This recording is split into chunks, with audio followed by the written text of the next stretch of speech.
A long time ago, God's people, the Israelites, were stuck in a land called Egypt. They were treated very badly and had to work hard every day. But God didn't forget about them. He chose a man named Moses to lead them to freedom. Moses was a kind man who trusted God. God told him to go to Pharaoh, the king of Egypt, and say, "Let my people go." But Pharaoh didn't want to let the Israelites leave. So God sent signs and wonders to show Pharaoh his power. Finally, after many miracles, Pharaoh said, "Go!"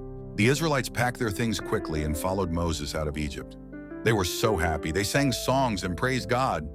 But soon something scary happened. Pharaoh changed his mind. He didn't want the Israelites to leave after all. So he gathered his soldiers, chariots, and horses and chased after them. The Israelites looked back and saw Pharaoh's army getting closer and closer. They started to panic. And in front of them was a big, wide sea, the Red Sea. They had no way to escape. They cried to Moses, "What are we going to do?" But Moses stayed calm. He trusted God. He said, "Don't be afraid, God will fight for us." Then God told Moses exactly what to do. Moses lifted his staff high into the air and stretched his hand over the sea. And then the most amazing thing happened. The waters of the Red Sea began to split apart. A huge path opened right through the water. Walls of water stood tall on both sides like two shimmering waves frozen in place. And right down the middle was dry ground.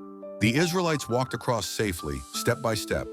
Children skipped, families smiled, and Moses led them all through the sea while God held the water back with his mighty power. But Pharaoh's army kept chasing them, right into the sea path. When all the Israelites had safely crossed to the other side, Moses stretched out his hand again. The waters came crashing down. The sea covered the soldiers and chariots, and the Israelites were safe at last. They looked around and realized what God had done for them. They were free, they were safe, and they had seen a real-life miracle with their own eyes. The people began to dance, sing, and praise God with all their hearts.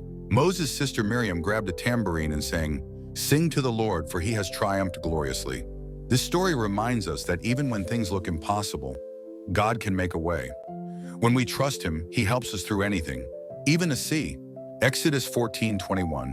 Then Moses stretched out his hand over the sea, and the waters were divided. Did you enjoy this story?